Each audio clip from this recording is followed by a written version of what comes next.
Hello friends, 4th January 2021 Hindu newspaper analysis தான் பார்க்க போகிறோம். உங்களுக்கு நோட்ஸ் வேணும்னா கீழே டெஸ்கிரிப்ஷனில் டெலிகிராம் சேனலோட லிங்க் இருக்குது, ஜாயின் பண்ணிக்கோங்க. ஃபர்ஸ்ட் நியூஸ் பார்த்துடலாம். India approves 2 COVID-19 vaccines for emergency use.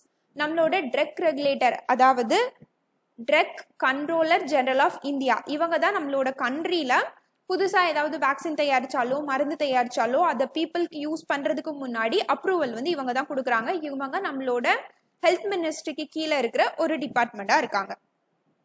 இவங்க வந்து இப்போ நம்ம கண்ட்ரியில் COVID-19க்கான 2 வேக்சின்ஸ்க்கு அப்ரூவல் வந்து கொடுத்துருக்காங்க. ஒன்று கோவிஷீல்டு. இந்த வேக்சினை பூனேல இருக்கிற சீரம் இன்ஸ்டியூட் வந்து மேனுஃபேக்சர் பண்ணிட்டு இருக்காங்க. இந்த வேக்சின் பார்த்தீங்கன்னா ஆக்ஸ்போர்ட் யூனிவர்சிட்டியோட வேக்சினை தான் அப்படியே இவங்க மேனுஃபேக்சர் பண்ணிட்டு இருக்காங்க. கோவிஷீல்டுன்னு நேம் வச்சிருக்காங்க. இன்னொரு வேக்சின் பார்த்தீங்கன்னா ஹைதராபாத்ல இருக்கிற பாரத் பயோடெக் அப்படிங்கிற கம்பெனியோட கோவேக்சின் அப்படிங்கிற வேக்சின். இந்த வேக்சினை பார்த்தீங்கன்னா பாரத் பயோடெக் இண்டிஜினியஸா ப்ரொடியூஸ் பண்ணிட்டு இருக்காங்க. ஸோ இந்த ரெண்டுக்கும் இப்போ எமர்ஜென்சி யூஸ் அப்ரூவல் தான் கொடுத்துருக்காங்க. ஃபுல் அப்ரூவல் வந்து கொடுக்கல. ஃபுல் அப்ரூவல் அப்படிங்கிறது என்னன்னா, ஒரு வேக்சினை பார்த்தீங்கன்னா பேஸ் 1, பேஸ் 2, பேஸ் 3 அப்படின்னு 3 ட்ரையல்ஸ் வந்து பார்ப்பாங்க. அதை வந்து டெஸ்ட் பண்ணி பார்ப்பாங்க வாலண்டியர்ஸ்க்கு போட்டு. இந்த 3 ட்ரையலும் முடிஞ்சதுக்கு அப்புறமா ஒரு வேக்சினுக்கு அப்ரூவல் கொடுக்குறாங்க அப்படின்னா அதுதான் வந்து ஃபுல் அப்ரூவல் அப்படின்னு சொல்லுவோம். இதே வந்து பேஸ் 3 ட்ரையல் வந்து முடியாம பேஸ் 3 ட்ரையல் வந்து நடந்துட்டு இருக்கும் போதே வேகமா அப்ரூவல் கொடுக்குறாங்க அப்படின்னா அதுதான் வந்து எமர்ஜென்சி யூஸ் அப்ரூவல் அப்படின்னு சொல்லுவோம். எமர்ஜென்சி யூஸ் அப்ரூவல் ஏன் கொடுக்குறாங்க அப்படின்னா, அந்த டிசீஸ் வந்து வேகமா பரவிட்டு இருக்கு, கண்டிப்பா வந்து வேக்சின்ஸ் வந்து பீப்புளுக்கு வேணும் அப்படிங்கிற மாதிரி சிச்சுவேஷன்ல தான் எமர்ஜென்சி யூஸ் அப்ரூவல் கொடுப்பாங்க. இப்போ இந்த 2 வேக்சின்ஸ்க்கும் எமர்ஜென்சி யூஸ் அப்ரூவல் தான் கொடுத்துருக்காங்க. ஸோ அதை தான் இந்த ஆர்டிக்கிள்ல போட்டிருக்காங்க. இப்போ இது ரிலேட்டடா ஒரு எடிட்டோரியல் இருக்கு, ஏ ஹரிட் ஹாம்பிள். இந்த எடிட்டோரியல் என்ன சொல்லியிருக்காங்க அப்படின்னா, ஒரு வேக்சின் மேனுஃபேக்சரிங்ல பேஸ் 3 ட்ரையல் அப்படிங்கிறது ரொம்ப முக்கியம் அப்படின்னு சொல்லியிருக்காங்க. ஏன்னா பேஸ் 3 ட்ரையல்ல தான் பார்த்தீங்கன்னா நாட்டில் இருக்கிற நிறைய ரீஜியன்ல இருக்கிற பீப்புளுக்கு அந்த வேக்சினை போட்டு டெஸ்ட் பண்ணுவாங்க. அப்போதான் அந்த வேக்சின்ல ஏதாவது சைடு எஃபெக்ட்ஸ் இருக்கா அப்படிங்கிற மாதிரிலாம் தெரியும். இதுதான் வந்து phase 3 trial. So phase 3 trial அப்படிங்கிறது ஒரு இம்பார்ட்டன்டான டெஸ்ட் அப்படின்னு சொல்லியிருக்காங்க. இப்போ பார்த்தீங்கன்னா நம்ம கண்ட்ரியில அப்ரூவல் பண்ணியிருக்கிற 2 வேக்சின்ஸுமே பேஸ் 3 ட்ரையல் வந்து முடியலை. அது மட்டும் இல்லை, இந்த வேக்சின்ஸ் பற்றின டேட்டாஸ் அவங்க வந்து பேஸ் 1, பேஸ் 2 ட்ரையல்ஸ் கண்டக்ட் பண்ணியிருப்பாங்க. அதே மாதிரி பேஸ் 3 ட்ரையல் வந்து பாதி வந்து போயிட்டு இருக்கு. இதுக்கான டேட்டாஸை வந்து பீப்புளுக்கு டிஸ்க்ளோஸ் பண்ணலை, பீப்புளுக்கு வந்து தெரியப்படுத்தலை. எப்படி அந்த வேக்சின் டெஸ்ட்லாம் நடந்துச்சு, அதில் வாலண்டியர்ஸ்க்கு ஏதாவது சைடு எஃபெக்ட்ஸ் இருக்கா, இந்த மாதிரி எந்த டீட்டெயில்ஸுமே பப்ளிக்காக அவைலபிளாக இல்லை. அது ஒரு கன்சர்னாக இருக்குது அப்படின்னு சொல்லியிருக்காங்க. இப்போ குளோபல் லெவலில் பார்த்தீங்கன்னா இப்போ ஃபைசர் கம்பெனி எடுத்துக்கோங்க. இது வந்து அமெரிக்காவோட ஒரு கம்பெனி. இவங்களும் வேக்சின்ஸ் வந்து மேனுஃபேக்சர் பண்ணியிருக்காங்க. இவங்களோட வேக்சின்ஸை வந்து நிறைய கண்ட்ரீஸில் வந்து அப்ரூவல் வந்து கொடுத்துருக்காங்க. இவங்களும் வந்து பேஸ் 3 ட்ரையல் வந்து இன்னும் முடிக்கல, பாதி தான் வந்து முடிச்சிருக்காங்க. எமர்ஜென்சி யூஸ் அப்ரூவல் மாதிரி தான் கொடுத்துருக்காங்க. ஆனால் இவங்க வந்து அவங்களோட அந்த பேஸ் 1, பேஸ் 2 ட்ரையல்லாம் வந்து நடந்திருக்கும்ல, அதில் வந்து என்ன மாதிரியான ரிசல்ட் வந்துச்சு, ஏதாவது சைடு எஃபெக்ட்ஸ் இருக்கா, அந்த மாதிரி எல்லா டீட்டெயில்ஸுமே பீப்புளுக்கு அவைலபிளாக இருக்கிற மாதிரி பண்ணியிருக்காங்க. ஆனால் நம்ம கண்ட்ரியில் இந்த மாதிரி பீப்புளுக்கு டேட்டாஸ் வந்து அவைலபிளாக இல்லை அப்படின்னு சொல்லியிருக்காங்க. அப்போது இந்த கம்பெனிஸ் வந்து ஃபர்னிஷ் பண்ணியிருக்கிற டேட்டாஸில் என்ன வந்து தெரியுதுன்னா, இந்த வேக்சின் வந்து சேஃப்டியாக இருக்கும், இது வந்து COVID-19க்கு எதிரான எதிர்ப்பு சக்தியை வந்து கொடுக்கும் அப்படிங்கிற 2 விஷயத்த மட்டும்தான் ப்ரொவைட் பண்ணியிருக்காங்க. டீட்டெயில்டாக எந்த டேட்டாவும் வந்து பப்ளிக்காக அவைலபிளாக இல்லை அப்படிங்கிறத சொல்லியிருக்காங்க. அடுத்து பார்த்தீங்கன்னா, இந்த பேண்டமிக் பீரியடில் நிறைய இன்ஸ்டன்சஸில் என்னாச்சுன்னா, இந்த தெரப்பியை பண்ணுனா COVID-19 சரியாயிரும் அப்படின்னு நிறைய புதுவிதமான இன்டர்வென்ஷன்லாம் கண்டுபிடிச்சிக்கிட்டே இருந்தாங்க. அதில் ஒன்று தான் பிளாஸ்மா தெரப்பி. பிளாஸ்மா தெரப்பி அப்படிங்கிறது கொஞ்ச நாளுக்கு முன்னாடி ரொம்ப ஃபேமஸாக பேசப்பட்ட ஒரு தெரப்பி. COVID-19 இது சரி பண்ணும் அப்படிங்கிற மாதிரி ரொம்ப நம்பப்பட்ட ஒரு தெரப்பியாக இது இருந்துச்சு. இந்த பிளாஸ்மா தெரப்பியில் என்ன பண்ணுவாங்க அப்படின்னா, இப்போ எனக்கு வந்து COVID-19 வந்துடுச்சு, வந்து COVID-19 வந்து எனக்கு சரியாகி நான் ரிக்கவர் ஆயிட்டேன். நம்ம வந்து நார்மலாக ஒரு நோயிலிருந்து ரிக்கவர் ஆகுறோம் அப்படின்னா நம்ம உடம்புல நேச்சுரலாகவே அதுக்கு எதிரான அந்த நோய்க்கு எதிரான ஆன்டிபாடிஸ், எதிர்ப்பு பொருட்கள் வந்து நம்ம உடம்புல வந்து இருக்கும். இப்போ நமக்கு காய்ச்சல் வரும், காய்ச்சல் வந்து நம்ம மருந்தெல்லாம் சாப்பிட்டு அந்த காய்ச்சல் வந்து சரியானதுக்கு அப்புறமா பார்த்தீங்கன்னா கொஞ்ச நாளுக்கு நமக்கு காய்ச்சல் வராது. ஏன் அப்படின்னா கொஞ்ச நாளைக்கு அந்த காய்ச்சலுக்கு எதிரான ஆன்டிபாடிஸ் வந்து நம்ம உடம்புல நேச்சுரலாகவே உருவாகி இருக்கும். அந்த மாதிரி இந்த COVID-19 சரியானவங்களுக்கும் ஆன்டிபாடிஸ் வந்து அவங்களோட உடம்புல அவங்களோட பிளட்ல பிளாஸ்மா அப்படிங்கிற பார்ட்ல வந்து இருக்கும். ஸோ அந்த பிளாஸ்மாவை எடுத்து நம்ம COVID-19 பாதிக்கப்பட்டு இருப்பாங்க, இப்போ வந்து இன்ஃபெக்ட் ஆகியிருப்பாங்கல்ல, அவங்களுக்கு அதை இன்ஜெக்ஷன் மூலமா கொடுக்கும்போது அவங்களும் அந்த ஆன்டிபாடியை பெற்று அதுல இருந்து சரியாயிருவாங்க, COVID-19 சரியாயிருவாங்க அப்படிங்கிறது தான் இந்த பிளாஸ்மா தெரப்பியோட கான்செப்ட். இதை வந்து நிறைய ஸ்டேட்ல நம்ம கண்ட்ரிலே டெஸ்ட் பண்ணி பார்த்தாங்க, லேப்ல வச்சு டெஸ்ட் பண்ணி பார்க்கும்போது எல்லாமே சக்சஸா தான் இருந்துச்சு. ஆனா அதை வந்து ப்ராக்டிக்கலா இம்ப்ளிமெண்ட் பண்ணும்போது அதால எந்த எஃபெக்டிவ்னஸும் இல்லை. அந்த மாதிரி இந்த வேக்சினும் டெஸ்ட் பண்ணும்போது எஃபெக்டிவா இருக்குன்னு சொல்றீங்க, ஆனா ஒழுங்கான டேட்டாஸ் இல்லை. அது பீப்புளுக்கு போட்டு அது எஃபெக்டிவா இல்லைன்னா என்ன பண்ண முடியும்? ஸோ கவர்மெண்ட் என்ன பண்ணணும் அப்படின்னா, இப்போ இந்த சீரம் இன்ஸ்டியூட், பாரத் பயோடெக் இவங்கெல்லாம் ஒழுங்கான டேட்டாஸ் வந்து ப்ரொவைட் பண்ணணும். அது மட்டும் இல்லை, இந்த பாரத் பயோடெக் கம்பெனி பார்த்தீங்கன்னா இன்னும் பேஸ் 3 ட்ரையல் வந்து ஒழுங்காவே ஸ்டார்ட் பண்ணலையாம். பேஸ் 3 ட்ரையலுக்கு தேவையான வாலண்டியர்ஸ் வேணும்ல, வாலண்டியர்ஸ் இருந்தால் தானே டெஸ்ட் பண்ணி பார்க்க முடியும். அந்த வாலண்டியர்ஸே அவங்க இன்னும் சூஸ் பண்ணாமல் இருக்காங்க. ஸோ அவங்க ஃபர்ஸ்ட் வந்து பேஸ் 3 ட்ரையல் வந்து கொஞ்சமாவது பண்ணி பார்க்கட்டும், அதுல என்ன ரிசல்ட் வருதுன்னு பார்த்துட்டு அதுக்கப்புறமா பீப்புள்ஸ்க்கு இந்த வேக்சினை ப்ரொவைட் பண்ணுங்க அப்படிங்கிற மாதிரி கொடுத்துருக்காங்க. நம்ம நெக்ஸ்ட் பார்த்துடலாம். Government ropes in IT department to crack down on GST fraud. இது வந்து பார்த்தீங்கன்னா நம்மளோட ஃபினான்ஸ் செக்ரட்டரியோட ஒரு இன்டர்வியூ வந்து போட்டிருக்காங்க. இப்போ ரீசெண்டாக நீங்கள் நியூஸில் பார்த்துருப்பீங்க, டிசம்பரில் GST goods and service tax collection வந்து ரொம்ப இன்க்ரீஸ் ஆயிருக்கு அப்படிங்கிற மாதிரி பார்த்துருப்போம். இவர் என்ன சொல்லியிருக்காரு அப்படின்னா, இனிமே வரும் காலங்களில் ஜிஎஸ்டி கலெக்ஷன் வந்து இம்ப்ரூவ் ஆகும் அப்படின்னு சொல்லியிருக்காங்க. ஏன்னா நிறைய பேர் வந்து டேக்ஸ் கட்டாமல் ஏமாத்திட்டு இருக்காங்க. இதை தான் வந்து டேக்ஸ் எவேஷன் அப்படின்னு சொல்லுவோம். இதெல்லாம் கண்டுபிடிக்கிறதுக்கு நாங்கள் நிறைய டெக்னிக்ஸ்லாம் இப்போ இன்வெர்ட் பண்ணியிருக்கோம் ஆர்டிஃபிஷியல் இன்டெலிஜென்ஸ் மூலமாக அப்படின்னு சொல்லியிருக்காரு. அதே மாதிரி நிறைய பேர் என்ன பண்ணுறாங்கன்னா, ஃபேக்கான கம்பெனியோட பில்லை கொடுத்து டேக்ஸ் கட்டாமல் அதுலேருந்து தப்பிச்சுக்கிறாங்க. இந்த மாதிரி ஃபேக் கம்பெனிஸையும் ஐடென்டிஃபை பண்ணிட்டு வரும். ஸோ இந்த மாதிரி ஐடென்டிஃபை பண்ணிட்டு வரும்போது அவங்க மேலே ஃபைன் போடுறதுலேருந்தே நிறைய ரெவன்யூஸ் வந்து கவர்மெண்ட்டுக்கு வரும் அப்படிங்கிற மாதிரி இவர் சொல்லியிருக்காரு. இப்போ இது ரிலேட்டடாக ஒரு எடிட்டோரியலும் இருக்கு. இதுலேயும் அதே தான், ஜிஎஸ்டி ரெவன்யூ வந்து இப்போ லாஸ்ட் டிசம்பர் 2020 அதோட கலெக்ஷன் வந்து ரொம்பவே இம்ப்ரூவ் ஆயிருக்கு. இது வந்து ஒரு நல்ல சைன் தான். இப்போ ஜிஎஸ்டி கலெக்ஷன் இம்ப்ரூவ் ஆன உடனே எல்லாரும் என்ன சொல்றாங்க, டேக்ஸ் கலெக்ஷன் வந்து ரொம்ப இம்ப்ரூவ் ஆயிருக்கு, ஸோ நம்மளோட எக்கனாமி வந்து நல்லா ரிகவர் ஆகிட்டு இருக்கு அப்படிங்கிற மாதிரி சொல்றாங்க. ஆனால் டேக்ஸ் கலெக்ஷன் வந்து இம்ப்ரூவ் ஆனால் மட்டும் நம்மளோட எக்கனாமி வந்து க்ரோத் ஆகாது. இன்னும் நிறைய ப்ராப்ளம்ஸ் வந்து நம்மளோட எக்கனாமியில் இருக்கு அப்படின்னு இந்த எடிட்டோரியலில் சொல்லியிருக்காங்க. என்ன ப்ராப்ளம்ஸ்லாம் அப்படின்னு பார்த்தீங்கன்னா, நம்ம ரீசெண்டாக வந்து ஒரு நியூஸ் ஆர்டிக்கல் வந்து பார்த்தோம், முந்தானேத்துன்னு நினைக்கிறேன். அதில் வந்து இண்டெக்ஸ் ஆஃப் இண்டஸ்ட்ரியல் ப்ரொடக்ஷன் அப்படின்னு ஒரு இண்டெக்ஸ் வந்து ரிலீஸ் பண்ணியிருந்தாங்க. இந்த இண்டெக்ஸ் எதுக்காக அப்படின்னா, நம்ம கண்ட்ரியில் இருக்கிற இண்டஸ்ட்ரியல் செக்டரோட க்ரோத் வந்து எப்படி இருக்குது அப்படிங்கிறது தான் இந்த இண்டெக்ஸ் வந்து காட்டும். இந்த இண்டெக்ஸ் வந்து மந்த்லி ரிலீஸ் பண்ணுவாங்க.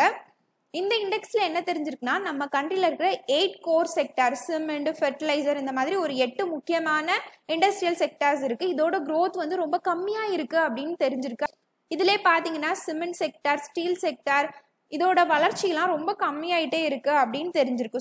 நம்மளோட இண்டஸ்ட்ரியல் செக்டார்ஸோட க்ரோத்தை வந்து இம்ப்ரூவ் பண்ணணும், அதுதான் நம்மளோட எக்கனாமிக்கு உண்மையான க்ரோத்தாக இருக்கும் அப்படின்னு சொல்லியிருக்காங்க. அதுக்கப்புறமா பார்த்தீங்கன்னா, centre for monitoring Indian economy இவங்களோட ரிப்போர்ட் படி என்ன தெரிஞ்சிருக்கு அப்படின்னா, அக்டோபர்லேருந்து டிசம்பர் 2020 இந்த டைம் பீரியட்ல நம்ம கண்ட்ரியில் நியூ இன்வெஸ்ட்மெண்ட் வந்து ரொம்ப கம்மியாயிருக்கு. 88% வந்து இன்வெஸ்ட்மெண்ட் வந்து கம்மியாயிருக்கு. யாரும் வந்து புதுசாக பிஸ்னஸ் பண்ணுறதுக்கு நம்ம கண்ட்ரியில் இன்வெஸ்ட் பண்ண மாட்டேங்கிறாங்க. புது ப்ரொடக்ஷன் எதுவுமே அதிகமாகலை. இந்த மாதிரி இன்வெஸ்ட்மெண்ட் வந்து ரொம்ப கம்மியாயிருக்கு அப்படின்னு சொல்லியிருக்காங்க. அப்போ எக்கனாமி இம்ப்ரூவ் பண்ணணும்னா இன்வெஸ்ட்மெண்ட்ஸ் வந்து இம்ப்ரூவ் ஆகணும் அப்படின்னு சொல்லியிருக்காங்க. அதே மாதிரி நம்ம கண்ட்ரியில் எம்ப்ளாய்மெண்ட் லெவல் வந்து ரொம்ப டிக்ரீஸ் ஆகிட்டே இருக்கு. நவம்பரில் மட்டும் பார்த்தீங்கன்னா 35 லட்சம் வேலை இழப்புகள் வந்து நம்ம கண்ட்ரியில் ஏற்பட்டிருக்கு அப்படின்னு same report centre for monitoring Indian economy அவங்களோட ரிப்போர்ட்ல வந்து தெரிஞ்சிருக்கு. இப்போ எம்ப்ளாய்மெண்ட் லெவலில் இம்ப்ரூவ் பண்ணால் மட்டும்தான் நம்மளோட எக்கனாமி வந்து இன்க்ரீஸ் ஆகும். ஸோ புதுசாக வந்து இன்வெஸ்ட்மெண்ட் வந்து நம்மளோட எக்கனாமியில் நடக்கணும், புதுசாக வந்து ப்ரொடக்ஷன்லாம் இம்ப்ரூவ் ஆகணும். அப்போ தான் வந்து புது ப்ரொடக்ஷன் வந்து நடக்கும்போது புதுசாக வேலை வாய்ப்புகளும் வந்து ஏற்படும். இந்த மாதிரி சேலஞ்சஸையும் கவர்மெண்ட் வந்து அட்ரஸ் பண்ணால் மட்டும்தான் நம்மளோட எக்கனாமி உண்மையாகவே க்ரோத் ஆகும். டேக்ஸ் கலெக்ஷன் மட்டும் இம்ப்ரூவ் ஆனால் போதாது. அதனால இனிமே பட்ஜெட் வந்து தாக்கல் பண்ண போகிறாங்க. அதில் இந்த மாதிரி சேலஞ்சஸை அட்ரஸ் பண்ணுறதுக்கு கவர்மெண்ட் வந்து நடவடிக்கைகள் எடுக்கணும் அப்படிங்கிற மாதிரி சொல்லியிருக்காங்க. அடுத்து ஜிஎஸ்டி பற்றி உங்கள் எல்லாருக்குமே தெரியும் அப்படின்னு நினைக்கிறேன். இது வந்து ஒரு இன்டைரக்ட் டேக்ஸ். டேக்ஸில் பார்த்தீங்கன்னா மேஜராக 2 டைப் இருக்குது. ஒன்று டைரக்ட் டேக்ஸ், இன்னொன்று வந்து இன்டைரக்ட் டேக்ஸ். டைரக்ட் டேக்ஸ்க்கு எக்ஸாம்பிள் என்ன அப்படின்னா இன்கம் டேக்ஸ் வந்து டைரக்ட் டேக்ஸ்க்கு எக்ஸாம்பிளாக சொல்லலாம். இன்கம் டேக்ஸ் வந்து எப்படி பே பண்ணுவாங்க அப்படின்னா ஒவ்வொருத்தவங்களோட இன்கமை பேஸ் பண்ணி சர்டைன் பர்சன்டேஜை வந்து நீங்கள் கவர்மெண்ட் கிட்ட பே பண்ணுற மாதிரி இருக்கும். இதுதான் வந்து இன்கம் டேக்ஸ். டைரக்டாக வந்து நீங்கள் கவர்மெண்ட் கிட்ட பே பண்ணுவீங்க. ஸோ இதை வந்து டைரக்ட் டேக்ஸ் அப்படின்னு சொல்லுவோம். இதே வந்து இன்டைரக்ட் டேக்ஸ்க்கு வந்து எக்ஸாம்பிளாக நம்ம ஜிஎஸ்டியே எடுத்துக்கலாம். ஸோ ஜிஎஸ்டி வந்து நம்ம எப்போ பே பண்ணுவோம்? நீங்கள் வந்து ஒரு கடைக்கு போகிறீங்க. கடைக்கு போய் ஏதோ ஒரு பொருள் வாங்குறீங்க, ஒரு நகை வாங்குறீங்க, ஏதோ வாங்குறீங்க. அதை வந்து வாங்கி முடிச்சதுக்கு அப்புறமா ஒரு பில்லு தருவாங்க அந்த கடைக்காரங்க. அந்த பில்லுல வந்து போட்டிருப்பாங்க ஜிஎஸ்டி வந்து இவ்வளோ பர்சன்டேஜ், இவ்வளோ ரேட் அப்படின்னு போட்டிருப்பாங்க. அந்த ஜிஎஸ்டி அந்த டாக்ஸை வந்து நீங்க கவர்மெண்ட் கிட்டயா போய் கட்டுவீங்க? இல்ல, அந்த கடைக்காரர்கிட்ட தானே கொடுப்பீங்க. அப்போ அந்த கடைக்காரர் தான் அதுக்கப்புறமா கவர்மெண்ட் கிட்ட கொடுப்பாரு. அப்போ நீங்க டைரக்டா இந்த இடத்துல கவர்மெண்ட் கிட்ட உங்களோட டாக்ஸை கட்டலை. ஸோ இன்டைரக்டா தான் கவர்மெண்ட்டுக்கு போகுது. இந்த மாதிரி இன்டைரக்டா போகக்கூடிய டாக்ஸஸ் தான் நம்ம இன்டைரக்ட் டாக்ஸ் அப்படின்னு சொல்லுவோம். ஸோ ஜிஎஸ்டி வந்து one of the indirect tax. ஓகேவா? இது வந்து பார்த்தீங்கன்னா 2017 வந்து இம்ப்ளிமெண்ட் பண்ணியிருப்பாங்க. இது முன்னாடி இருந்த நிறைய இன்டைரக்ட் டாக்ஸ் எல்லாம் சேர்த்து ஒரே டாக்ஸா ஜிஎஸ்டி அப்படின்னு கொண்டு வந்திருப்பாங்க. இதுலே பார்த்தீங்கன்னா சென்ட்ரல் ஜிஎஸ்டி, ஸ்டேட் ஜிஎஸ்டி, அதே மாதிரி இன்டர் ஸ்டேட் ஜிஎஸ்டி இருக்கு.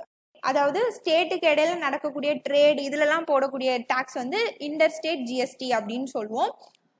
இதில் பார்த்தீங்கன்னா முன்னாடி இருந்த எக்ஸசைஸ் டியூட்டி, சர்வீஸ் டேக்ஸ் இதெல்லாம் வந்து கம்பைன் பண்ணி ஜிஎஸ்டின்னு ஒரே டாக்ஸாக வந்து கொண்டு வந்திருக்காங்க. இந்த ஜிஎஸ்டி வந்து கொண்டு வரதுக்காக நம்மளோட கான்ஸ்டியூஷனில் அமெண்ட்மெண்ட் வந்து கொண்டு வந்திருப்பாங்க. அந்த அமெண்ட்மெண்ட் வந்து 101 அமெண்ட்மெண்ட், அது வந்து ஞாபகம் வச்சுக்கோங்க. இந்த அமெண்ட்மெண்ட் மூலமாக 2 ஆர்டிக்கல் வந்து ஆட் பண்ணியிருக்காங்க. என்ன ஆர்டிக்கல்லாம் அப்படின்னா ஆர்டிக்கல் 246A. இந்த ஆர்டிக்கல் வந்து ஸ்டேட்க்கு வந்து பவர் கொடுக்குது குட்ஸ் அண்ட் சர்வீசஸ்க்கு டேக்ஸ் வந்து போடுறதுக்கு. அதே மாதிரி ஆர்டிகல் 279A படி பார்த்தீங்கன்னா ஜிஎஸ்டி கவுன்சில் வந்து ஃபார்ம் பண்ணுறாங்க. இந்த ஜிஎஸ்டி கவுன்சிலோட ஹெட்டாக வந்து யார் இருப்பா அப்படின்னு பார்த்தீங்கன்னா நம்மளோட ஃபினான்ஸ் மினிஸ்டர் தான் இருப்பாங்க. அதுக்கப்புறமா மினிஸ்டர்ஸ் வந்து மெம்பர்ஸாக இருப்பாங்க. இவங்க தான் அடிக்கடி மீட் பண்ணி ஜிஎஸ்டியில் ஏதாவது மாற்றங்கள் கொண்டு வரலாமா, ஏதாவது பர்சன்டேஜ் சேஞ்ச் பண்ணலாமா, இதெல்லாம் வந்து பார்ப்பாங்க. ஸோ நம்ம நெக்ஸ்ட் எடிட்டோரியல் போயிடலாம். Anti disclosure amendment that hits public health. Central government ரீசெண்டாக பேட்டன்ட் ரூல்ஸில் அமெண்ட்மெண்ட் வந்து கொண்டு வந்திருக்காங்க. அதை வந்து பேட்டன் அமெண்ட்மெண்ட் ரூல்ஸ் 2020 அப்படின்னு சொல்லியிருக்காங்க. இந்த பேட்டன்ட் ரூல்ஸில் கொண்டு வந்த அமெண்ட்மெண்டால நம்மளோட பப்ளிக் ஹெல்த் வந்து பாதிக்கப்படும். அதில் நம்மளோட பீப்புள்ஸோட இன்ட்ரெஸ்ட் வந்து பாதிக்கப்படும். பீப்புள்ஸ்க்கு அஃபோர்டபுள் ரேட்ஸில் லைஃப் சேவிங் மெடிசின்ஸ்லாம் கிடைக்காம போயிடும் அப்படின்னு சொல்லியிருக்காங்க. அப்போ ஃபர்ஸ்ட் நம்ம பேட்டர்ன்னா என்ன அப்படின்னு தெரிஞ்சுக்கணும்.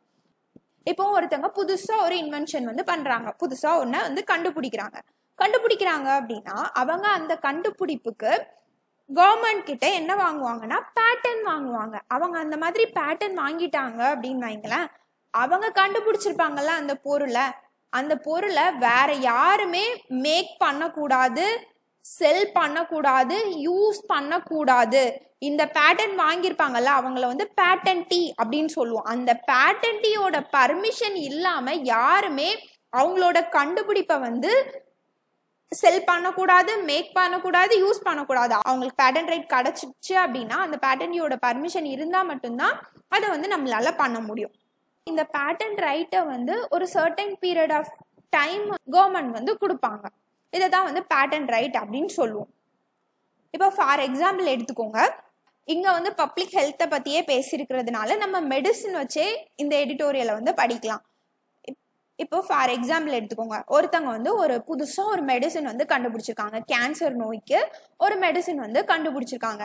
இந்த மெடிசினுக்கு அவங்க என்ன பண்றாங்கன்னா இந்தியன் கவர்மெண்ட் கிட்ட வந்து உங்க கண்ட்ரில வந்து எங்களோட இந்த புது இன்வென்ஷனான இந்த கேன்சர் மருந்துக்கு பேட்டன் ரைட் கொடுங்க அப்படின்னு கேட்பாங்க.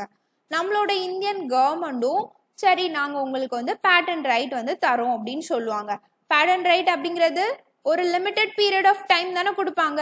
அது வந்து ஒவ்வொரு கண்ட்ரிக்கும் மாறுபடும். இப்போ இந்தியாவை எடுத்துக்கிட்டீங்கன்னா ஒரு இன்வென்ஷனுக்கு எவ்வளோ வருஷம் பேட்டன் ரைட் கொடுப்பாங்க அப்படின்னா 20 years கொடுப்பாங்க. ஸோ இந்தியன் கவர்மெண்ட் என்ன சொல்கிறாங்க அப்படின்னா 20 years வந்து நாங்கள் பேட்டன்ட் ரைட் கொடுப்போம். உங்களோட பர்மிஷன் இல்லாமல் உங்களோட இந்த கேன்சர் மருந்தை வேறு எந்த கம்பெனியுமே எங்களோட கண்ட்ரியில் வந்து தயாரிக்க முடியாது, யூஸ் பண்ண முடியாது, செல் பண்ண முடியாது. நீங்கள் பர்மிஷன் கொடுக்குறவங்க மட்டும்தான் அதை செல் பண்ண முடியும். நீங்கள் யாருக்கு லைசன்ஸ் கொடுத்து அதை தயாரிக்கிற சொல்கிறீங்களோ அவங்க மட்டும்தான் அதை தயாரிப்பாங்க, அதை யூஸ் பண்ணுவாங்க, அதை செல் பண்ணுவாங்க. சொல்லிட்டு நம்மளோட இந்தியன் கவர்மெண்ட் என்ன சொல்லுவாங்கன்னா அவங்கக்கிட்ட ஒரு டியூட்டி வந்து கொடுப்பாங்க. நாங்கள் உங்களுக்கு பேட்டன்ட் ரைட் தரோம், அதுக்கு பதிலாக நீங்கள் என்ன பண்ணணும்னா உங்களோட இன்வென்ஷன் வந்து எங்களோட கண்ட்ரியில் எப்படி ஒர்க் ஆகுது அப்படின்னு அந்த டீட்டெயில்ஸை பப்ளிக்காக டிஸ்க்ளோஸ் பண்ணணும் அப்படின்னு சொல்லுவாங்க. என்ன டீட்டெயில் இது அப்படின்னு பார்த்தீங்கன்னா, இப்போ நம்ம அந்த கேன்சர் மருந்து கண்டுபிடிச்சா அவங்களுக்கு வந்து பேட்டன்ட் ரைட் வந்து கொடுத்துட்டோம், அந்த கம்பெனிக்கு வந்து பேட்டன்ட் ரைட் வந்து கொடுத்துட்டோம். அப்போது அந்த கம்பெனி வந்து நம்ம கண்ட்ரியில் வந்து என்ன பண்ணுவாங்க, அந்த மருந்தை வந்து தயாரித்து விற்பாங்க. அப்போ அவங்க எவ்வளோ வந்து அந்த மருந்தை நம்ம கண்ட்ரியில் தயாரிச்சிருக்காங்க, அந்த மருந்தை வந்து நம்ம கண்ட்ரியில் இருக்கிற எவ்வளோ கம்பெனிஸை வந்து தயாரிக்கிறதுக்கு பர்மிஷன் கொடுக்குறாங்க. ஏன்னா அவங்க பர்மிஷன் கொடுத்தா தான் மற்ற கம்பெனிஸ் வந்து அவங்களோட மருந்தை வந்து தயாரிக்க முடியும். ஸோ அந்த மாதிரி எத்தனை பேருக்கு பர்மிஷன் கொடுக்குறாங்க, நம்ம கண்ட்ரியில் எவ்வளோ பீப்புளுக்கு அந்த மருந்து போய் சேர்ந்துருக்கு, இந்த மாதிரி எல்லா டீட்டெயில்ஸும் நீங்கள் டிஸ்க்ளோஸ் பண்ணணும் அப்படின்னு கேட்பாங்க. உங்களுக்கு புரிஞ்சிருக்கும் அப்படின்னு நினைக்கிறேன். இதுதான் வந்து பேட்டன்ட் ரைட்டில் இருக்கிற கான்செப்ட். ஏன் இந்த மாதிரி கவர்மெண்ட் வந்து அந்த டீட்டெயில்ஸ்லாம் கேட்குறாங்கன்னா, கவர்மெண்டோட எய்ம் என்னவா இருக்கும், எல்லா கவர்மெண்டோட எய்மும் அவங்க கண்ட்ரியில் இருக்கிற அவங்களோட பீப்புளுக்கு நல்லது பண்ணணும், அதுதான் அவங்களோட எய்மாக இருக்கும். அப்போ புதுசாக ஒரு கண்டுபிடிப்பு வருது அப்படின்னா அது அவங்க மக்களுக்கு போய் சேரணும் அப்படிங்கிறது தான் எல்லா கவர்மெண்டோட சோல் பர்பஸாக இருக்கும். அதனால தான் கவர்மெண்ட் என்ன சொல்கிறாங்க, உங்களோட இன்வென்ஷன் வந்து எங்களோட பீப்புளுக்கு போய் சேர்ந்துருக்கா, எவ்வளோ வந்து நீங்கள் ப்ரொடியூஸ் பண்ணியிருக்கீங்க, அந்த டீட்டெயில்ஸை வந்து எங்களுக்கு ப்ரொவைட் பண்ணுங்க அப்படின்னு சொல்கிறாங்க. நம்ம கண்ட்ரியில் இந்த பேட்டன்ட் ரைட்ஸ் அப்படிங்கிறது பேட்டன் ஆக்ட் 1970 இதில் தான் வருது. இந்த ஆக்ட் படி பார்த்தீங்கன்னா செக்ஷன் 146 ஆஃப் 2, இந்த 146 ஆஃப் 2 இந்த செக்ஷன்ல ஒரு யூனிக் ப்ரொவிஷன் வந்து இருக்கான். இது மோஸ்ட் ஆஃப் த கண்ட்ரீஸ்ல வந்து இந்த ப்ரொவிஷன் இருக்கிறது இல்லை அப்படின்னு சொல்லியிருக்காங்க. என்ன ப்ரொவிஷன் அப்படின்னு பார்த்தீங்கன்னா, நம்ம கவர்மெண்ட் வந்து ஒரு மெடிசினுக்கு வந்து பேட்டன்ட் ரைட் கொடுக்குறாங்க, இல்லை ஏதோ ஒரு இன்வென்ஷனுக்கு பேட்டன்ட் ரைட் கொடுக்குறாங்க அப்படின்னா அந்த கம்பெனி என்ன சொல்லுவாங்க அப்படின்னா, வருஷம் வருஷம் நீங்கள் வந்து எங்களுக்கு ஆனுவலாக ஒரு ஸ்டேட்மெண்ட் வந்து சப்மிட் பண்ணணும். நீங்கள் வந்து எங்கள் கண்ட்ரியில் இந்த வருஷம் எவ்வளோ இந்த மருந்தை வந்து தயாரிச்சிருக்கீங்க, எவ்வளோ பீப்புளுக்கு வந்து இதை கொடுத்துருக்கீங்க, என்ன ரேட்டில் வந்து கொடுத்துருக்கீங்க அப்படிங்கிற மாதிரி நீங்கள் டீட்டெயில்ஸ் வந்து சப்மிட் பண்ணணும் அப்படிங்கிற மாதிரி ஒரு ப்ரொவிஷன் தான் இந்த செக்ஷன் 146(2). எதுக்காக இந்த ப்ரொவிஷன், எல்லா பீப்புளுக்கும் மருந்து போய் சேரணும் நம்ம கண்ட்ரியில் இருக்கிற பீப்புளுக்கு, அதே மாதிரி அஃபோர்டபுள் ரேட்டில் வந்து எல்லா பீப்புளுக்கும் கிடைக்கணும் அப்படிங்கிறதுக்காக தான் இந்த மாதிரி ஒரு ப்ரொவிஷன் வந்து வச்சுருக்காங்க. இப்போ அந்த கம்பெனி வந்து டீட்டெயில்ஸ் வந்து சப்மிட் பண்ணுவாங்கல்ல, அதில் வந்து கவர்மெண்ட் வந்து பார்ப்பாங்க எல்லா பீப்புளுக்கும் போய் சேர்ந்துருக்கா, கரெக்டான ரேட்டில் போய் சேர்ந்துருக்கா அப்படின்னு பார்ப்பாங்க. ஒருவேளை கரெக்டான ரேட்டில் போய் சேரலைன்னா நம்ம கவர்மெண்ட் என்ன பண்ணிடுவாங்கன்னா கம்பல்சரி லைசன்ஸ் வந்து போட்டுருவாங்க. கம்பல்சரி லைசன்ஸ்னா என்ன அப்படின்னா, இப்போ பேட்டன்ட் ரைட் வாங்கியிருக்கிற ஒரு கம்பெனியோட மருந்தை அந்த கம்பெனியோட பர்மிஷன் இருந்தால் மட்டும்தான் இன்னொரு கம்பெனியால் தயாரிக்க முடியும், விற்க முடியும். ஆனால் கம்பல்சரி லைசன்ஸ் இந்த சிஸ்டம் மூலமாக கவர்மெண்ட் என்ன பண்ணிடுவாங்க அப்படின்னா, இந்த பேட்டன்ட் கம்பெனிக்கிட்டலாம் எந்த பர்மிஷனும் வாங்க மாட்டாங்க. கவர்மெண்டே நிறைய கம்பெனிஸ்க்கு வந்து பர்மிஷன் கொடுத்துருவாங்க, நீங்கள் தயாரிங்க அப்படின்னு சொல்லிட்டு பர்மிஷன் கொடுத்துருவாங்க அந்த மருந்தை. ஏன் இந்த மாதிரி பண்ணுறாங்க அப்படின்னா, ஏன்னா அந்த கம்பெனி வந்து ஒழுங்காக நம்மளோட பீப்புளுக்கு அந்த மருந்தை கொண்டு போய் சேர்க்கலை. அதனால நம்மளோட கவர்மெண்ட் வந்து கம்பல்சரி லைசன்ஸ் மூலமாக நம்ம கண்ட்ரியில் இருக்க வேற கம்பெனிஸை வந்து இந்த மருந்தை நீங்கள் தயாரித்து நம்ம பீப்புளுக்கு கம்மி ரேட்டில் கொடுங்க, அவங்க ரொம்ப ரேட் அதிகமாக வச்சு விற்கிறாங்க, ஒழுங்காக நம்ம பீப்புளுக்கு கொடுக்குறதில்ல, ஸோ நீங்கள் வந்து தயாரித்து கொடுங்கன்னு சொல்லிட்டு கம்பல்சரி லைசன்ஸ் வந்து கொடுத்துருவாங்க. இதுதான் வந்து இதில் இருக்கிற கான்செப்ட். உங்களுக்கு புரிஞ்சிருக்கும் அப்படின்னு நினைக்கிறேன். அதனால தான் கவர்மெண்ட் வந்து இயர்லி அவங்கள வந்து டீட்டெயில்ஸ் வந்து சப்மிட் பண்ண சொல்கிறாங்க. இந்த டீட்டெயில்ஸ் எல்லாம் அந்த கம்பெனிஸ் வந்து எப்படி சப்மிட் பண்ணுவாங்க அப்படின்னா, ஃபார்ம் 27 அப்படின்னு ஒன்று இருக்குது. இந்த ஃபார்மில் தான் அவங்க சப்மிட் பண்ணுவாங்க. இந்த ஃபார்ம் 27 ஃபார்மேட்டை வந்து பேட்டன்ட் ரூல்ஸ் 2003 வந்து நம்மளோட கவர்மெண்ட் வந்து மென்ஷன் பண்ணியிருக்காங்க. இப்போ இந்த ரூல்ஸில் தான் சேஞ்ச் வந்து கொண்டு வந்திருக்காங்க. இப்போ புதுசாக வந்து கொண்டு வந்திருக்கிற ரூல்ஸில் இயர்லி சப்மிட் பண்ணணும்ல, அவங்க டீட்டெயில்ஸ் எவ்வளோ வந்து அவங்க பீப்புளுக்கு கொடுக்குறாங்க அப்படிங்கிறதெல்லாம் சப்மிட் பண்ணணும்ல. இப்போ கொண்டு வந்திருக்கிற புது ரூல்ஸில் என்ன சொல்லியிருக்காங்க அப்படின்னா, ஒரு கம்பெனி இயர்லி சப்மிட் பண்ணுற டேட்டாவில் அவங்களோட மருந்து எவ்வளோ வேல்யூக்கு இந்தியாவில் விற்றுருக்கு, எவ்வளோ வேல்யூக்கு மேனுஃபேக்சர் பண்ணியிருக்காங்க அப்படிங்கிறத மட்டும் சப்மிட் பண்ணால் போதும் அப்படின்னு சொல்லியிருக்காங்க. அப்போது எவ்வளோ வேல்யூக்கு அவங்களோட மருந்து வந்து விற்றுருக்கு அப்படிங்கிறத வச்சு நம்மளால கண்டுபிடிக்க முடியாதுல்ல அது பீப்புளுக்கு ஒழுங்காக போய் சேர்ந்துருக்கா, அவங்க எவ்வளோ ரேட்டில் வந்து விற்றுருக்காங்க, எவ்வளோ கம்பெனிஸ்க்கு வந்து லைசன்ஸ் கொடுத்துருக்காங்க, எல்லா பீப்புளுக்கும் அது ரீச் ஆயிருக்கா அப்படிங்கிறதெல்லாம் கண்டுபிடிக்க முடியாதுல்ல. அந்த டீட்டெயில்ஸ்லாம் தெரிஞ்சால் தானே, ஒருவேளை அவங்க ஒழுங்காக வந்து பீப்புளுக்கு கொடுக்கலன்னா கம்பல்சரி லைசன்ஸ் மூலமாக வேறு கம்பெனிஸ் தயாரிக்க பர்மிஷன் கொடுக்க முடியும். அப்போ இந்த புது அமெண்ட்மெண்ட் என்ன பண்ணுது அப்படின்னா பீப்புள்ஸ்க்கு அஃபோர்டபுள் ரேட்டில் மருந்து கிடைக்காம பண்ணுது அப்படிங்கிறது தான் இவங்க சொல்லியிருக்காங்க. அவ்வளோதான் இந்த எடிட்டோரியல். ரொம்ப நிறைய இருந்த மாதிரி இருக்கும், உங்களுக்கு இந்த கான்செப்ட் மட்டும் புரிஞ்சா போதும். இப்போ இந்த புது அமெண்ட்மெண்டால என்ன ஆகுது அப்படின்னா கவர்மெண்டால கம்பல்சரி லைசன்ஸை வந்து ஒழுங்காக கொண்டு வர முடியாது. ஏன்னா ஒழுங்கான டீட்டெயில்ஸ் தெரிஞ்சால் தானே கம்பல்சரி லைசன்ஸ் கொண்டு வர முடியும். ஸோ கம்பல்சரி லைசன்ஸ் வந்து கொண்டு வர முடியாது.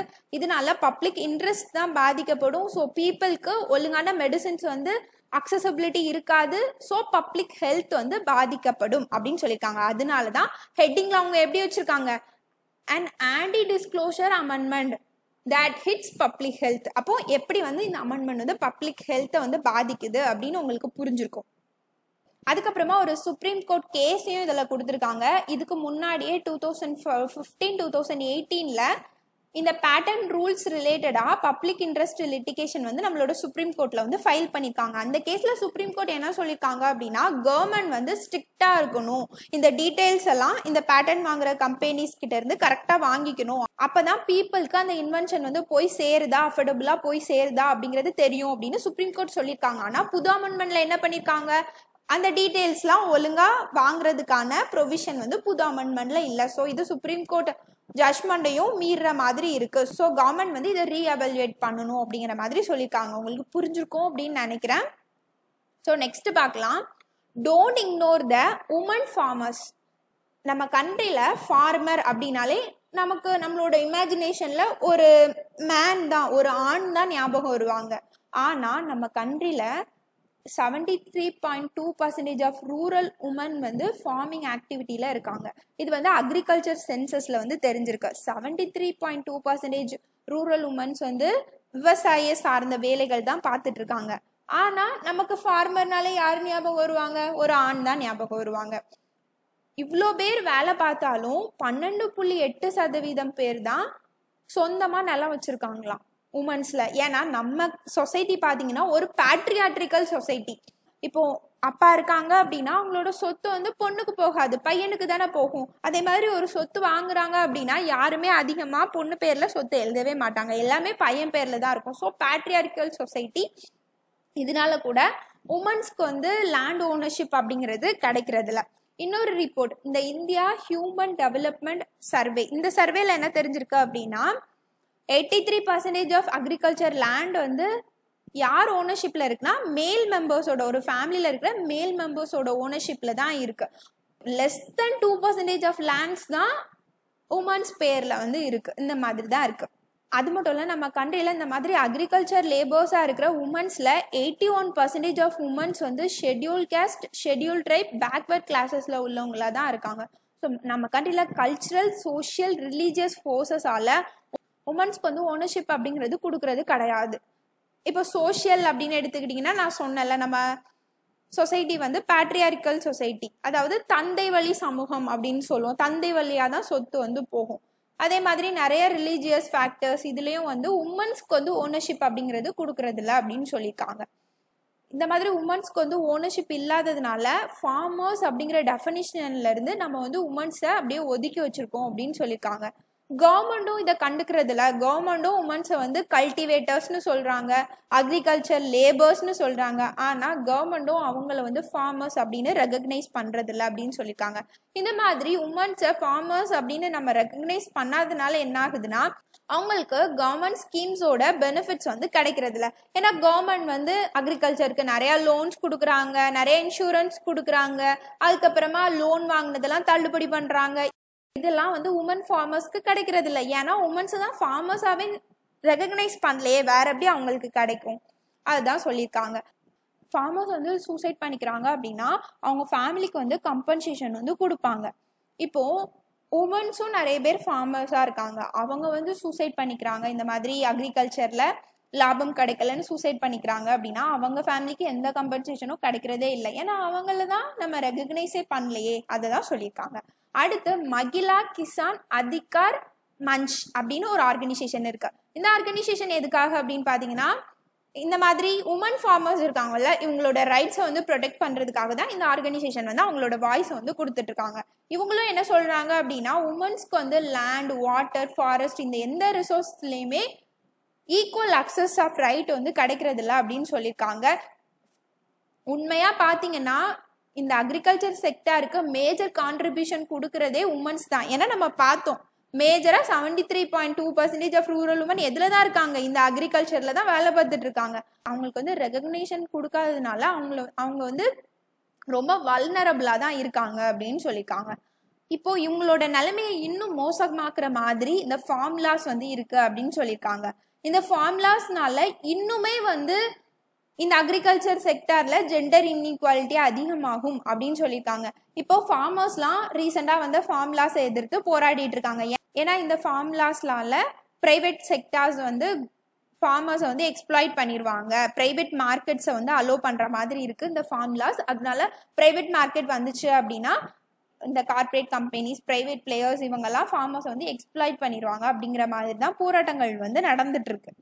இந்த ஃபார்முலாஸ் வரதுக்கு முன்னாடியே உமன்ஸ் வந்து ரொம்ப எக்ஸ்ப்ளாய்டேஷனை வந்து அனுபவிச்சுட்டு இருக்காங்க. அவங்களுக்கு கவர்மெண்டோட பெனிஃபிட்ஸ் வந்து கிடைக்கிறதுல எந்த ஒரு ஸ்கீமோட பெனிஃபிட்டுமே அவங்களுக்கு கிடைக்கிறதில்ல. ஸோ இப்போ வந்து ப்ரைவேட் பிளேயர்ஸ் வந்து உள்ளே வராங்க அப்படின்னா இன்னும் அவங்க வந்து ரொம்ப எக்ஸ்ப்ளாய்டேஷனுக்கு ஆளாகுவாங்க, அவங்களுக்கு வந்து ஒழுங்கான விலை இதெல்லாம் கிடைக்காது அப்படிங்கிற மாதிரி சொல்லியிருக்காங்க.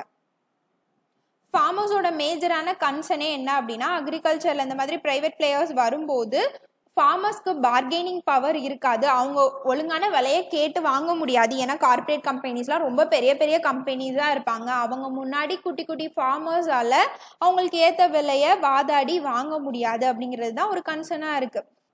நார்மலாக மேல் ஃபார்மர்ஸாலே கார்பரேட் கம்பெனிஸ் கிட்ட உரிய விலையை வாங்க முடியாது. அப்போது உமன் ஃபார்மர்ஸோட நிலைமையை யோசித்து பாருங்க. ஸோ இந்த ஃபார்முலாஸால உமன் ஃபார்மர்ஸோட ஸ்டேட்டஸ் வந்து இன்னுமே வந்து எக்ஸ்ப்ளாய்டேஷன் அப்படிங்கிற நிலைமைக்கு தான் போகும் அப்படிங்கிற மாதிரி சொல்லியிருக்காங்க.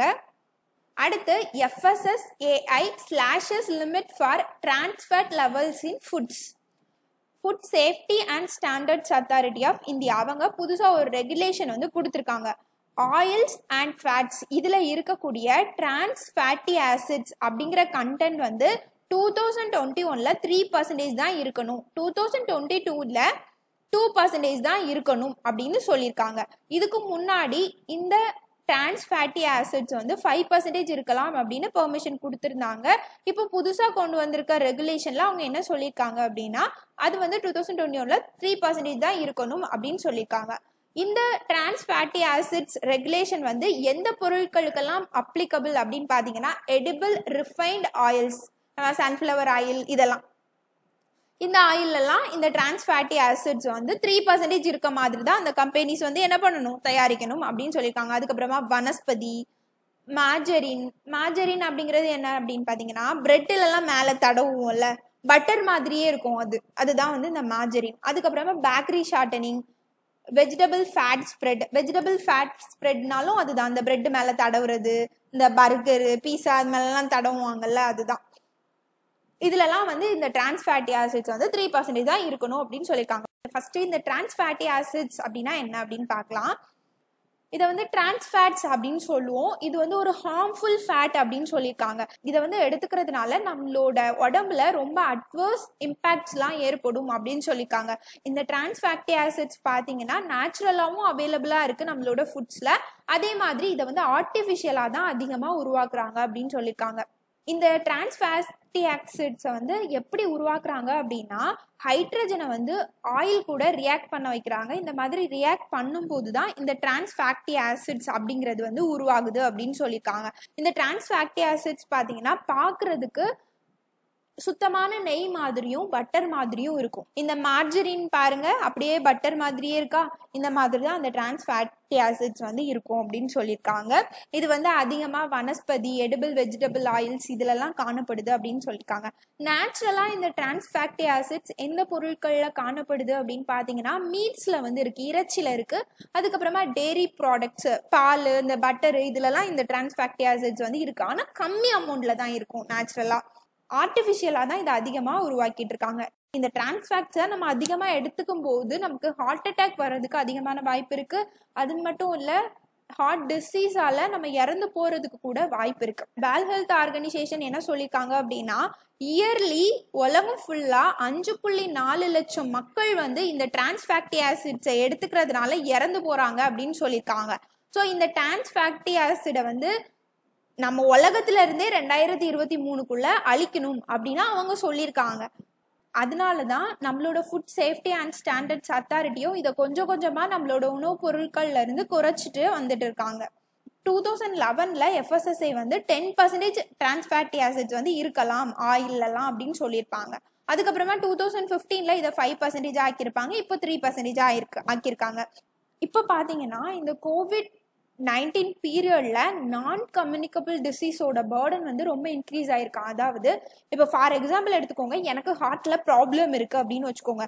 ஹார்ட்ல ப்ராப்ளம் இருக்கு, எனக்கு வந்து கொரோனா இன்ஃபெக்ட் ஆயிட்டுனா நான் வந்து இறந்து போடுறதுக்கான அதிகமான வாய்ப்புகள் இருக்கு. அதே மாதிரி எனக்கு வந்து டயபெட்ஸ், நீரிழிவு நோய் இருக்கு, எனக்கு கொரோனா வரும்போது நான் இறந்து போறதுக்கான சான்ஸ் வந்து அதிகமா இருக்கு. இதே வந்து எனக்கு உடம்புல எந்த வியாதியுமே இல்லை, ஹார்ட் டிசீஸ் எதுவுமே இல்லாதப்போ எனக்கு கொரோனா வருதுன்னா அதுல இருந்து நான் மீண்டு வந்துடலாம். ஆனா இந்த மாதிரி ஹார்ட் டிசீஸ் இருக்கும்போது கொரோனா வருது அப்படின்னா அதுல இருந்து மீண்டு வர்றதுக்கு வாய்ப்புகள் வந்து கம்மியா இருக்கு. ஸோ இந்த ஹார்ட் டிசீஸ் எல்லாம் ஏற்படுத்துறதுக்கு ஒரு காரணமா இந்த டிரான்ஸ் ஃபேட்டி ஆசிட் வந்து இருக்கிறதுனால இப்போ இந்த ரெகுலேஷன் வந்து கொண்டு வந்திருக்காங்க அப்படிங்கிற மாதிரி போட்டிருக்காங்க. இப்போ இந்த food safety and standards authority of India பாத்தீங்கன்னா இவங்க ஒரு அட்டானமஸ் ஸ்டாட்டுட்டரி பாடி. நான் சொல்லியிருக்கேன், ஸ்டாட்டுட்டரி பாடினாலே என்னன்னா ஒரு லா மூலமா, ஒரு ஆக்ட் மூலமா அவங்கள உருவாக்கியிருப்பாங்க.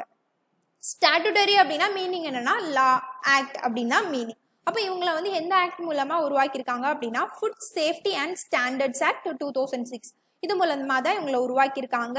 இவங்க வந்து ministry of health and family வெல்ஃபேருக்கு கீழே இருக்காங்க. இவங்களோட ஹெட் குவார்ட்டர்ஸ் வந்து டெல்லியில இருக்கு. அடுத்து central vigilance commission sets timeline for vigilance cases. Central vigilance commission வந்து ஜனவரி 2011ல இருந்து டிசம்பர் 2018 வரைக்கும் நிறைய விஜிலன்ஸ் கேசஸ் வந்து பெண்டிங்ல இருக்கான். இந்த கேசஸ்லாம் சீக்கிரமா முடிக்கணும் அப்படிங்கிற மாதிரி அவங்களோட அஃபிஷியல்ஸ்க்கு டைரக்ஷன் வந்து கொடுத்துருக்காங்க அப்படின்னு போட்டிருக்காங்க.